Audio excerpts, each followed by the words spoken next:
What if you were afraid of nothing? Let me say that again so it gets through your thick skull. Nothing. Not a man, not a beast, not financial ruin, not embarrassment, not rejection, not bankruptcy. Nothing. Do you understand what that would mean for your life? Do you even have the faintest idea? You don't. That's why you're sitting there, scrolling, waiting for someone to spoon feed you the courage you should have built decades ago. Once you become fearless, life becomes limitless. That's not motivational poster garbage. That's reality. You live your entire life shackled by invisible chains. Fear of judgment, fear of failure, fear of stepping outside the pathetic comfort zone you cling to like a baby blanket. But let me tell you something. The moment you decide you're not afraid anymore, you walk through walls other people thought were impossible. And here's the kicker. You realize those walls were never even real. You can't kill me. Let that sink in. You can't kill me. I believe that with all my heart. I should be dead by now. I've been run over by a charging buffalo. I got up, chased it down, and killed it. I killed a Kodiak bear with a knife. Do you hear me? A bear with a knife. You can't kill me because I refuse to die. And that's what separates the men from the boys, the titans from the snowflakes. But let's get to the meat, the Snowflake Test. You know why I created it? Because the world has gone soft, pathetic, weak, spineless. A society of cowards raising children who cry over pronouns, who need safe spaces when words hurt their delicate feelings. In 1986, the average man's handshake pressure was 118 pounds. In 2016, it was 96 pounds. Testosterone levels, sperm counts, they're down 60-70% from 50 years ago. Do you understand what that means? We are literally breeding weakness. We are dying out, not from disease, but from softness. And you wonder why you're broke, why you're unhappy, why your life is mediocre. You're scared to death of everything, scared of taking risks, scared of speaking the truth, scared of upsetting someone, scared of failing, scared of succeeding. Pathetic. You are a snowflake, melting at the slightest bit of pressure. My snowflake test isn't complicated. It's brutal because life is brutal. Here's one question I ask, and it exposes more than any psychologist, any self-help guru, any shrink could. What would you do if someone spit in your wife's face? And you know what kind of answers I get? Disgusting, embarrassing, pathetic. Well, I'd try to understand what kind of day he was having. I'd try to reason with him. I'd de-escalate the situation. Are you kidding me? Are you insane? Do you know what my answer is? I'd beat the son of a bitch to death. No hesitation. Prison, fine. Reputation, fine. At least I'd know I wasn't a coward who let someone disrespect the people I love. But today, you're taught that violence is never the answer. You're taught to tolerate disrespect. You're taught to roll over like dogs. No wonder society is collapsing. Men don't act like men anymore. Now, don't twist my words. I'm not telling you to go out and break laws for fun. I'm telling you that if you can't even defend the people you claim to love, you are already dead. You are already weak. You are already worthless. And weakness is contagious. Your kids will inherit it. Your friends will reflect it. Your business will rot because of it. The snowflake test is not about spitting. It's about guts. It's about whether you can act under pressure. It's about whether you melt like ice in the sun or whether you stand unshaken like a mountain. And guess what? Most of you fail miserably. That's why you live lives of quiet desperation. That's why you drink too much, binge Netflix, scroll through Instagram, and pretend you're happy. That's why you go to bed with regret every night, because when the test comes, when life spits in your face, you melt. And I'm here to tell you, the world doesn't care. The world doesn't care about your feelings, your excuses, your traumas, your mommy and daddy issues. The world only cares about one thing: results. And if you're a snowflake, you won't survive. Look at history. Andrew Carnegie, Henry Ford, John D. Rockefeller, Steve Jobs. You think those men were soft? You think they cared what people thought of them? Hell no. They were tough, ruthless when necessary, relentless in their pursuit. They weren't afraid of being unpopular. They weren't afraid of being hated. They weren't afraid of taking risks that could have destroyed them. That's why you know their names and not the names of the 99% of cowards who criticize them. And don't kid yourself. Society is not getting better. It's getting weaker. Every generation more fragile than the last. Do you want to know the truth? The future belongs to the few who are still tough, still fearless, still willing to bleed for what they want. The rest of you will be washed away, forgotten, irrelevant. You call me harsh. You call me extreme. You call me a lunatic. Fine, I've been called worse, but here's the truth. Being honest won't get you many friends, but it will get you the right ones. And I'd rather have one real ally than 100 snowflakes telling me I'm toxic, because when the storm comes, the snowflakes melt. Fear, that four-letter word that runs your life like a dictator. You wake up with it, you go to bed with it, and in between, you dress it up in fancy terms like being careful, being reasonable, being practical. That's fear. That's weakness disguised as intelligence. Let me tell you something. Fear has robbed you of more dreams than failure ever could. Most people aren't living. They're just not dead yet. You've spent decades paralyzed by the what ifs. What if I lose money? What if I embarrass myself? What if people laugh at me? What if I fail? And here's the irony. You're already failing. You're failing by default because you've done nothing. You've chosen fear over action so many times, you don't even realize it anymore. It's your habit. It's your comfort zone. It's your religion. When I say once you become fearless, life becomes limitless, I mean it literally. Fear is a cage. It locks you into mediocrity. And the Snowflake Test is nothing more than a spotlight that exposes just how deep that fear has sunk its claws into you. When I ask, what would you do if someone spit in your wife's face? That's not about violence. That's about whether you're paralyzed by fear or propelled by courage, whether you hesitate or act, whether you melt or harden. And let's get this straight. Life doesn't wait for you to make up your mind. Life doesn't give you a PowerPoint presentation of your options. Life throws a punch and you either hit back or you hit the floor. The high performers, the ones you admire from a distance, they hit back. They take action even when it's hard, even when it's dangerous, even when it's uncertain. That's the difference. But you rationalize your fear. You write it down in journals. You talk about it in therapy. You share it on social media hoping for sympathy. You read another book, listen to another podcast, watch another motivational video, and then pat yourself on the back as if consuming inspiration is the same thing as execution. It's not. It's procrastination wearing a costume. Let me tell you a brutal truth.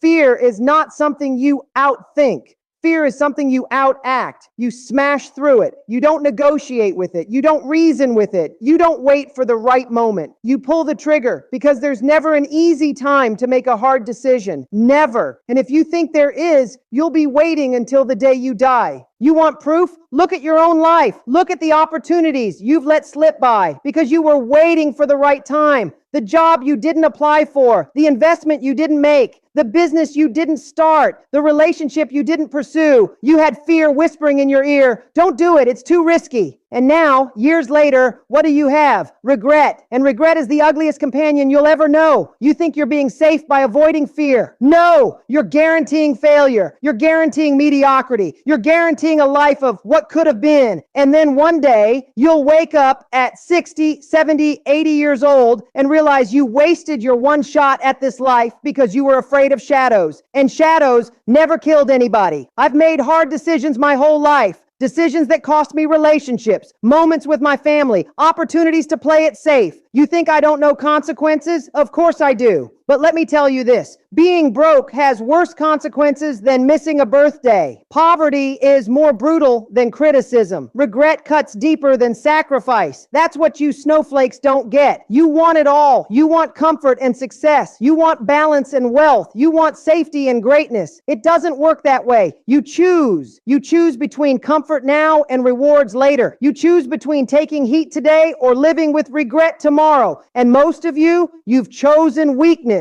You've chosen comfort. You've chosen to melt. That's why your bank account is empty. Your body is weak. Your relationships are shallow. And your dreams are still sitting in the drawer where you locked them away years ago. Fear has consequences. And the harshest consequence is not what happens when you try and fail. It's what happens when you don't try at all. That's the consequence that rots your soul from the inside out. That's the consequence that makes you bitter, jealous, resentful of those who dared while you stayed safe. You know what high performers believe? They believe in the extraordinary. They don't set realistic goals. Realistic is just another word for fear. Realistic is what people say when they've given up. High performers aim for the stars, and even if they fall short, they land on the moon. You aim for the sidewalk and you still trip on the curb. Let me hammer this into your skull. You will never exceed your highest and wildest expectation. Never. If you aim for 1 million, you'll get close, but you'll never stumble into 10 million by accident. If you aim for 10 million, 10, maybe you'll hit 8, maybe 12. But if you aim for nothing, you'll get exactly that. Nothing. I had 3 regrets in life: not seeing combat as an officer, speaking harshly to my mother the night before she died, and not setting my goals high enough. Out of those 3, the one that eats at me the most, not setting my goals high enough, because I know I left potential on the table, and that's a man who killed a bear with a knife saying that. What does that tell you? It tells you that no matter how high you aim, you'll still regret not aiming higher. But you snowflakes, you don't even aim. You walk into life with your eyes closed, hoping someone will carry you. And then you wonder why you get crushed under the weight of reality. Wake up. Nobody is coming to save you. Nobody cares about your tears, your trauma, your excuses. The world rewards action, not feelings. And don't give me that garbage about work-life balance. There is no balance. There are choices and they have consequences. That's it. You choose to work harder than anyone else, you reap the rewards. You choose to balance your time with comfort, you reap the mediocrity. It's that simple. Jack Welch said it best: there's no such thing as work-life balance, only work-life choices. And your choices have sucked. That's why you're where you are. Let me give you a final slap across the face before we move to the next. Fear is false. Fear is nothing more than false expectations appearing real. You've built your life around lies, lies that danger is around every corner, that risk will kill you, that stepping outside the herd will get you eaten alive. No, what will get you killed is staying in the herd, grazing in mediocrity, waiting for the slaughterhouse. So here's the truth. You don't need less fear. You need more courage. You don't need more podcasts. You need more action. You don't need more excuses. You need more consequences. The Snowflake Test is the mirror that shows you what you've been too cowardly to admit. You've built a life around fear, and it's killing you slowly. Stop melting. Start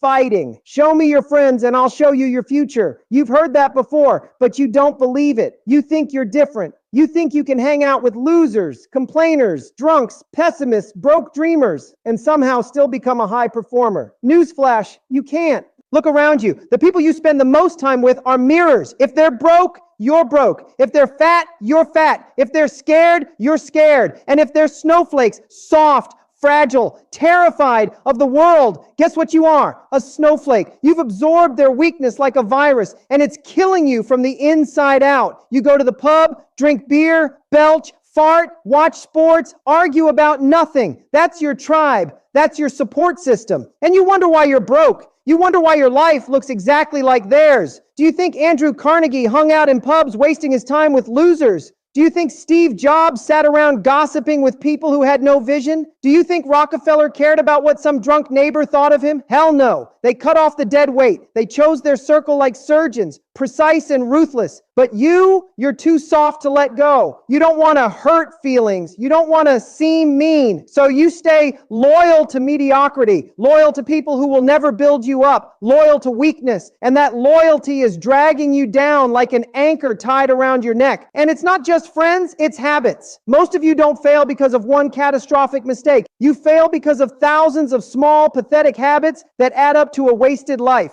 Hitting snooze, eating garbage, scrolling social media instead of making calls, watching Netflix instead of reading reports, talking about ideas instead of executing them. Excuses, excuses, excuses. That's your habit. Good habits are rare. Great habits are almost extinct. And do you know why? Because they're hard. And you snowflakes avoid hard like it's the plague. You'd rather be comfortable than disciplined. You'd rather have fun now and pay later. But discipline is the price of freedom. And most of you are too broke to afford it. I've kept the same habits for over 50 years. Every damn day. Rain, shine, sick, tired, it doesn't matter. Habits build consistency. Consistency builds momentum. Momentum builds legacy. And if you don't have habits, you don't have momentum, which means you don't have progress, which means you don't have a future. Simple math. You think success is luck. It's not. It's habits. Every day, small choices, repeated relentlessly. And when I say relentlessly, I mean it. Not 3 days in a row, then a break. Not 1 week on, 1 week off every day. Because life doesn't reward your best efforts. Life rewards results. And yet most of you are surrounded by people with trash habits. Friends who waste time, who waste money, who waste opportunities, and you absorb it because you don't want to be the odd one out. Well, let me tell you something. Being the odd one out is the only way to win. You think Tiger Woods became Tiger Woods because he did what his friends did? No. He was on TV at 3 years old hitting golf balls. Programmed for success. The Williams sisters,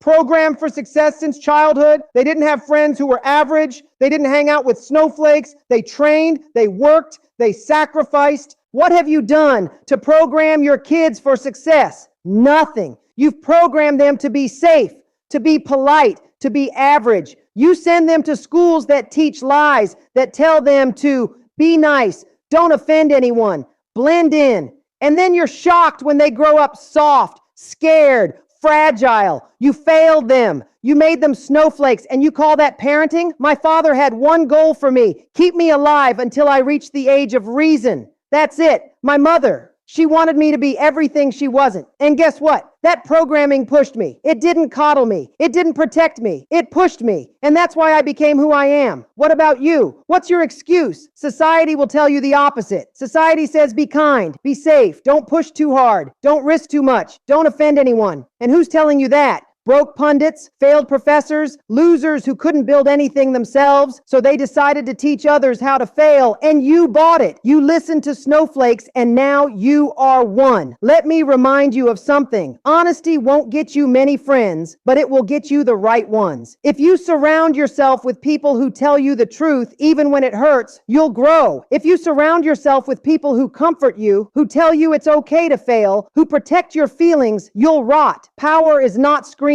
Power is not bragging. Power is restraint. True power is sitting back, observing with logic, and acting when necessary. And if words can control you, if a tweet can ruin your day, if a comment can shatter your self-esteem, then you have no power. Everyone else controls you. That's why universities build safe rooms for weak kids who can't handle stress. Safe spaces. Are you kidding me? If your adult child needs a safe space because words hurt, you failed as a parent. End of story. You want freedom? Reduce how much you care about what other people think. You want results? Reduce how much you care about being liked. You want success? Reduce how much you care about fitting in, because fitting in is the death of greatness. And this ties back to the Snowflake Test. When I ask what you do if someone spit in your wife's face, the real question is, do you have the guts to act, or are you paralyzed by what other people might think? Are you more worried about your wife's dignity or your reputation? Are you more concerned about standing up or blending in? And 9 times out of 10, you snowflakes choose blending in. Cowards, stop melting. Stop surrounding yourself with losers. Stop building your life around weak habits. Cut the dead weight. Replace your circle. Build habits that terrify your old self. And for God's sake, stop caring about feelings more than results. Because when the snowstorm comes, and it will, the snowflakes melt, but the strong endure. There's never an easy time to make a hard decision. Never. You snowflakes keep waiting for it. The perfect moment, the green light, the sign from heaven, the guarantee that everything will work out. Guess what? That moment doesn't exist. If you're waiting for easy, you'll be waiting until they lower you into the ground. Life is nothing but a series of decisions, and every decision has consequences. You want comfort? Fine. The consequence is mediocrity. You want to chase wealth?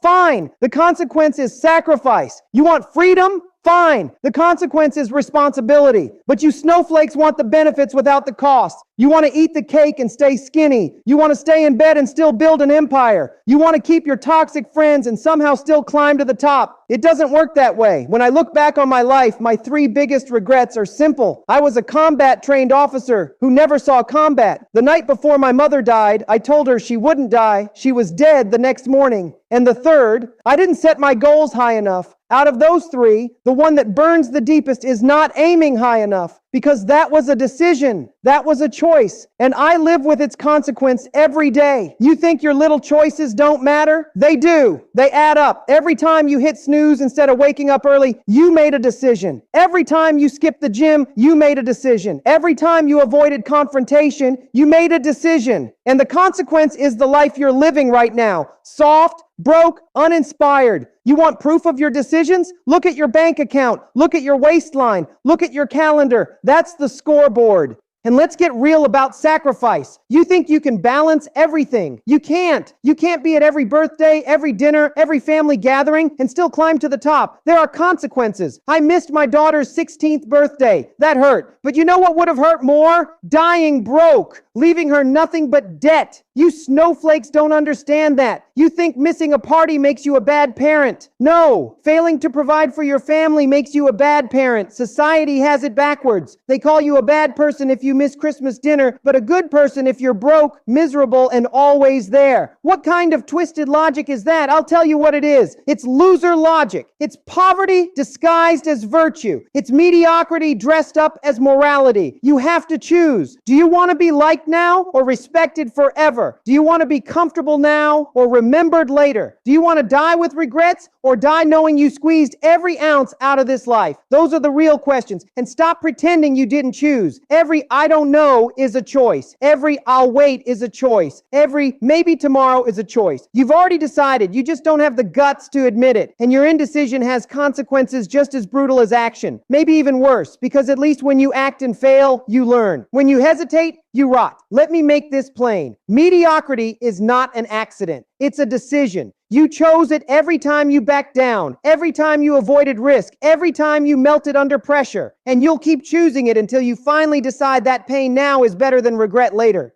Here's the truth you don't want to hear. Greatness is lonely. It's painful. It's uncomfortable. You'll lose friends. You'll miss events. You'll be misunderstood. You'll be criticized. But the consequences of weakness are worse. The consequence of being a snowflake is you never find out what you could have been. You die with potential unspent, dreams untried, and goals unfulfilled. And that's a slow, bitter death. So when I ask my Snowflake Test question, what would you do if someone spit in your wife's face? I'm not just testing your courage. I'm testing your decision making. Do you act or do you hesitate? Do you choose consequences that sting now but earn respect forever? Or do you choose comfort now and shame later? That's what separates killers from cowards. You've got to stop lying to yourself. You're not unlucky. You're not misunderstood. You're not waiting for the right time. You made decisions that led to the life you have. And if you don't like it, make different decisions. Pull the trigger. Take the risk. Pay the price. Because whether you act or not, the clock is ticking and the consequences are coming. Hard decisions are never easy. But the hardest decision of all is whether you'll keep melting or finally harden up and fight. Power. That's a word you snowflakes misunderstand. You think power is noise. You think it's yelling louder than everyone else, posting more than everyone else, bragging about things you never did. That's not power. That's weakness dressed in a costume. True power is restraint. True power is silence when others scream. True power is sitting back, watching with logic, and then moving when it matters. If words can control you, you have no power. If a tweet ruins your day, if a comment on YouTube makes you angry, if gossip breaks your confidence, you're powerless. Everyone else owns you. You're a puppet, and every snowflake with a keyboard pulls your strings. That's why I say, breathe. Step back, let things pass. In my day, we said, sticks and stones may break my bones, but words will never hurt me. Now, we've raised a generation that melts at words. Whole universities build safe rooms so kids can hide from stress. Adults, grown men, crying over words. If that doesn't prove society is collapsing, I don't know what does. And if you're raising your kids to be snowflakes, you've already failed. A safe space doesn't prepare them for the real world. The real world doesn't care about feelings. The real world will chew them up and spit them out. You think you're protecting them, but you're dooming them. Most of you can't see it, but your life is run by habits, trash habits. You waste time, waste energy, waste opportunities. You surround yourself with people who do the same, and then you cry about why nothing changes. Let me be blunt. Your life is exactly what your habits and your friends made it. And if you hate where you are, change them. Cut off losers. Build good habits. That's it. There's no secret sauce. High performance isn't a mystery. It's discipline. It's clarity. It's accountability. When I was a NATO officer, our reporting system was simple. What are you going to do? What did you do yesterday? What challenges are in the way? That's it. No excuses, no fluff. You can apply that today. Write down your goals, track your actions, face your failures. But you don't because it forces you to confront the truth. You're lazy, undisciplined, and weak. Do you know why high performers win? Because they never give tacit approval. When they hear nonsense, they call it out. They don't nod politely at stupidity. They don't sit quietly when weakness spreads. They stand up, speak out, and separate themselves from the herd. You nod along because you want to be liked. That's why you'll die forgotten. And let's talk legacy. You think you have time. You don't. You think you'll change someday. There is no someday. There is only now. You're running out of time. Every year, every month, every day you waste is one less you'll ever get back. And what do you have to show for it? Excuses, regrets, stories of what you could have done? Pathetic. Legacy isn't money. Legacy isn't trophies. Legacy is impact. Legacy is what people say when you're gone. Will they say you were fearless, relentless, powerful, or will they say you were soft, safe, invisible? The Snowflake Test isn't just about courage today. It's about what your life stands for when it's over. And most of you, your life won't stand for anything because snow melts and then it's gone, forgotten. You were not put here to blend in. You were not put here to melt under pressure. Whoever put us here, God, nature, fate, it doesn't matter. You were put here to be all you can be, not a fraction, not a watered down version, all. And if you die without reaching that, you failed. Period. So here's the challenge. Stop caring about feelings. Stop surrounding yourself with losers. Stop wasting time. Stop waiting for someday. Stop melting. Take the damn snowflake test seriously. Ask yourself, when pressure comes, do I melt or do I harden? When disrespect comes, do I act or do I freeze? When opportunities come, do I jump or do I wait? That's your life right there. Those questions decide everything. And don't give me your excuses. I don't care where you came from, what trauma you had, what disadvantages you face. I've heard it all. Excuses don't build empires. Excuses don't create legacies. Excuses don't protect you when life spits in your face. Action does, courage does, discipline does. So stop being a snowflake, start being a killer. Because the truth is simple. When the storm hits, snowflakes melt. But the strong, they endure, they thrive, they conquer. Choose who you want to be.